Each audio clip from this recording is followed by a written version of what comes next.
Tinuklaw ng ahas si Orange at umiyak si Orange Cat. Tumakbo siya sa ospital at mahingin ng tulong sa doktor na baboy. Sabi ng doktor at turuan ko ng ahas na kumagat sa iyo kasi na nakagat yung baboy. Di barbecue na lang, nilitsyo na lang. Kasi tinawagan niya yung daga. Kaya niya kinausap niya, puntahin mo yung mga tropa mo ditong daga. Pumunta naman, gasolin, nagihan na yung pasapog. Namatay lahat ng mga daga. Iyon, idadubo niya lahat. Binarbecue niya yung iba. Kaya tuwan-tuwa siya sa mga daga at baboy. Eto na naman si Rabbit, ilagyan si Orange Cat. Kaya na, inuwi niya si Orange Cat. Ano na siya, nag-ready na siya ng pulsivyo. Ginawagan si Rabbit. Punta na dito, Dap. Sabi ni Dap, okay, nandun na. Kaso pagdating, tinodas ni Rabbit si Dap. Habang nakagapo si Orange Cat, may tinawagan. Tawagan niya si Laktay, ano ato? Panther, oh. Kaso tinodas ni Panther yung Era, inadubol, di Orange Cat. Yung Rabbit, ito na naman yung manok. Nagtripan na naman si Orange Cat. Inuwi ni Orange. Manok si Orange Cat. Nag-ready na siya ng sigyo.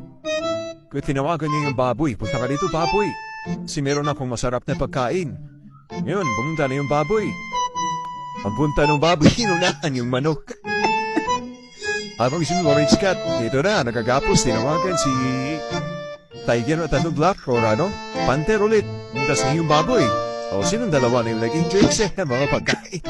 Ito na, tatakas na si Orange Cat.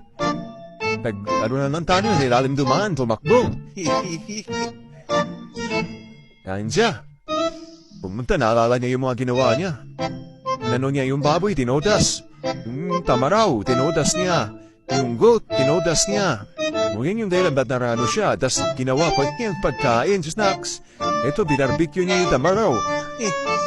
Ito na naman, nagtahi siya. Ayan, enjoy na sa inyo mga kasalanan ginawa niya. Ito na, kulong na siya. Marap na siya sa husgado. Nagpaliwanag. So sabi nung kinain mo yung po, pingsan ko. Ito naman yung kambing. Yung kapatid ko, kinain mo din. Yung tamaro, kinain mo din. Yung ko.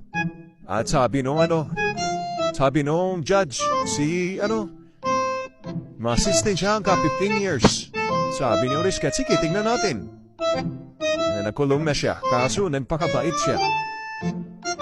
Bait siya sa kulungan. Bait siya niya sa makalabas.